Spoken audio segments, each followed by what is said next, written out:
নমস্কার বন্ধুরা, welcome to এসটিউনিক sports. বন্ধুরা, এই ভিডিওতে আমরা কথা বলবো আইপিএল নিয়ে বেশ কিছু আপডেট, যেখানে কলকাতা নাইট রাইডার্স শিবিরে আবারও কি ফিরতে চলেছে ইয়ন মর্গ্যান। কি আপডেট রয়েছে মর্গ্যানকে নিয়ে সেটা তোমাদের জানাবো।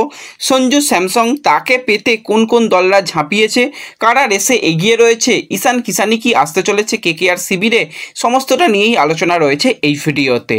তাই ভিডিও শুরু করার আগে একটাই রিকোয়েস্ট, চ্যানেলে যারা প্রথমবারের জন্য এসেছো মনে করে চ্যানেলটাকে সাবস্ক্রাইব করে নাও, তাহলে সমস্ত লেটেস্ট আপডেট তোমরা আমাদের চ্যানেল থেকে পেয়ে যাবে। তো চলো আর দেরি না করে ভিডিও শুরু করা যাক। তো কেকেআর শিবিরে পরের সিজনে কিন্তু বেশ কিছু পরিবর্তন আমরা দেখতে পাবো।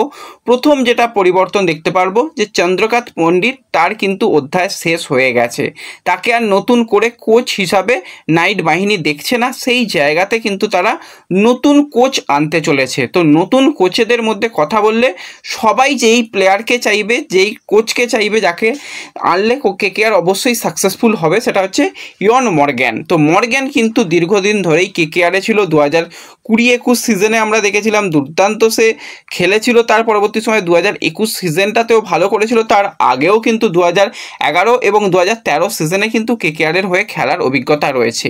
এবার লাস্ট যখন কেকেআরকে ফাইনালে তুলেছিল, সেই সিজনটার কথা মনে থাকবে। ইয়ন মর্গ্যানের একটা মেন্টালিটিটা কিন্তু পুরো অন্যরকম, পুরো টিমকে খেলাতে পারে। অ্যাজ এ ক্যাপ্টেন হিসাবে কিন্তু টিমকে ফাইনাল পর্যন্ত নিয়ে গিয়েছিল। তার নিজের হয়তো ব্যাটটা খুব বেশি চলেনি, সে খুব একটা নিজে রান করতে পারেনি, তবুও কিন্তু সেখানে ভেঙ্কটেশ আইয়ারের মতন এমন একজন প্লেয়ারকে তৈরি করেছিল যে কিন্তু ম্যাচের রং বদলে দিত, আমরা দেখে এসেছি। এবং সেই সিজন থেকে আমরা ভেঙ্কটেশের মতন প্লেয়ারকে উঠে আসতে দেখেছিলাম।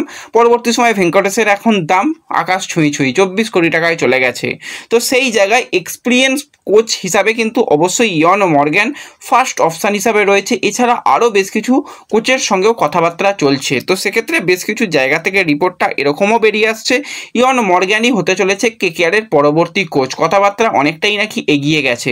যদিও দেখো এখনও পর্যন্ত অফিসিয়ালি তার কাছে কোনো রকম অফার গিয়েছে বলে সেরকমটা শোনা যায়নি। হ্যাঁ, মৌখিক কথাবার্তা চলছে, এটা একদম ঠিক। কিন্তু যতক্ষণ না গিয়ে একদম ফাইনাল জায়গাতে যাচ্ছে যে হ্যাঁ ইয়ন মর্গ্যানই আসছে, তার তরফ থেকেও সম্মতি এসেছে, কেকেআরও চাইছে, ততক্ষণ পর্যন্ত ব্যাপারটা একটু হোল্ডে রাখাই ভালো। আরও বেশ কিছু অপশান কিন্তু কেকেআর দেখছে বলেই শোনা যাচ্ছে। কিন্তু ইয়ন মর্গ্যানকে যে কোনো একটা কিছুতে দেওয়া উচিত। যদি ব্যাটিং কোচ হিসাবেও নিযুক্ত করা হয় তাহলেও কিন্তু ভালো অপশান হবে, যদি কোচ হিসাবে নিয়ে আসা হয় সেটাও ভালো অপশান। অনেকগুলো জায়গা তো রয়েছে। তো ইয়ন মর্গ্যানকে পরবর্তী বছরে আইপিএলে কিন্তু আমরা অবশ্যই কেকেআর শিবিরে ফিরতে দেখতে চলেছি বলেই খবরাখবর বেরিয়ে আসছে। তো এর সাথে সাথে আমরা যদি Indian wicket keeper batsman Sanju স্যামসংকে নিয়ে কথা বলি, তো সঞ্জুকে পাবার ব্যাপারে কিন্তু বেশ কিছু ফ্র্যাঞ্চাইজি রীতিমতন চেষ্টা করছে। সেই রেসে এই মুহূর্তে সবথেকে যে দলটা লিড করছে সেটা হচ্ছে চেন্নাই সুপার কিংস। তারা চাইছে যে কোনোভাবে সঞ্জুকে দলে নেওয়া। তো তারা কিন্তু অল ক্যাশ ডিল করার জন্যও কিন্তু এক প্রকার রাজি হয়ে গেছে। এবার রাজস্থান কিন্তু বেশ কিছু প্লেয়ারকে চেয়েছে, যেরকম রবীন্দ্র জাদেজাকে তারা চাইছে, শিবম দুবেকেও চাইছে যে এই দুজন প্লেয়ারকে দাও এবং তার পরিবর্তে সঞ্জুকে নাও। তো সেটা কিন্তু সিএসকে ম্যানেজমেন্ট অতটা ভালোভাবেও দেখছে না। তারা কিন্তু হ্যাঁ শিবম দুবেকে ছাড়ার জন্য রেডি রয়েছে, শিবম দুবেকে ছাড়তে পারে এবং যদি কিছু ক্যাশ দিতে হয় সেটাও কিন্তু রাজি রয়েছে। তো দেখা যাক অল ক্যাশ ডিলে এই ডিলটা কমপ্লিট হয় নাকি কোনো প্লেয়ার দিয়ে হয়। এবার সঞ্জু যদি নিজে মনে করে যে না আমি অকশানে আসবো, তো সেক্ষেত্রে কিন্তু আরও বেশ কিছু দল তাকে নেওয়ার জন্য অ্যাপ্রোচ করবে। কলকাতাও যে তার মধ্যে রয়েছে, তোমরা সকলেই জানো উইকেট কিপার ব্যাটসম্যান এবং ক্যাপ্টেন অপশান খুঁজছে নাইট বাহিনী। কিন্তু যদি অল ক্যাশ ডিলে ডিলটা কমপ্লিট হয়ে যায় তো সঞ্জুকে পাওয়ার চান্স অনেকটাই কম। তো সেক্ষেত্রে কিন্তু তারা উইকেট কিপার ব্যাটসম্যান হিসাবে কিন্তু ঈশান কিষানের দিকে নজর রাখছে এবং ঈশান কিষানের ব্যাপারে কিন্তু কথাবার্তা ভালো রকমভাবেই চলছে। কেকেআর এবং এসআরএইচের মধ্যে একটা ট্রেড হওয়ার সম্ভাবনা রয়েছে। এবার সেটা অল ক্যাশ ডিলে ট্রেড হয় নাকি ভেঙ্কটেশ আইয়ারকে দিয়ে সেখান থেকে ঈশান কিষানকে নিয়ে আরও কিছু এদিক ওদিক হয়, সেই দিকেও আমাদের নজর থাকবে। এবং খুব সম্ভবত কোনো একজন অলরাউন্ডার প্লেয়ারকেও হয়তো কেকেআরকে ছাড়তে হতে পারে। তো সেক্ষেত্রে অলরাউন্ডার প্লেয়ার হিসেবে কাকে ছাড়া হবে সেই নিয়ে একটা বিগ ডাউট রয়েছে। তো অনেকজন অলরাউন্ডার প্লেয়ারই কিন্তু কেকেআরের কাছে রয়েছে। তো যেই প্লেয়ারটা একদমই সুযোগ পায় না তাকেই মনে হয় কলকাতা হয়তো ছাড়তে পারে, সেটা হচ্ছে অনুকূল রয়। তো যথেষ্ট প্লেয়ারটার মধ্যে কোয়ালিটি রয়েছে, ব্যাট করতে পারে, বল করতে পারে, দুর্দান্ত ফিল্ডার। তো সেই প্লেয়ারকেও হয়তো ছাড়তে হতে পারে সেক্ষেত্রে।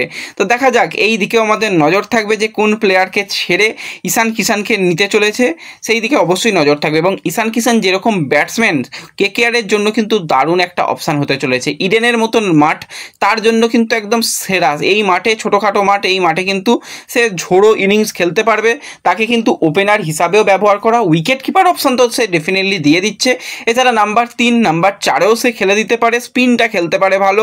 তো তার মধ্যে খেলা রয়েছে, তো অবশ্যই এই প্লেয়ারটা কেকেআরের জন্য বেস্ট অপশান হতে চলেছে। দেখা যাক কত তাড়াতাড়ি এই ডিলটাকে কমপ্লিট করতে পারে নাইট বাহিনী, সেই দিকে আমাদের নজর থাকবে। তো এই ভিডিওতে এই আপডেটগুলোই শেয়ার করার ছিল। ভিডিও ভালো লাগলে লাইক শেয়ার করে দিও, চ্যানেলে প্রথমবারের জন্য এলে সাবস্ক্রাইব করে নিও। তো দেখা হবে পরবর্তী ভিডিওতে, ধন্যবাদ।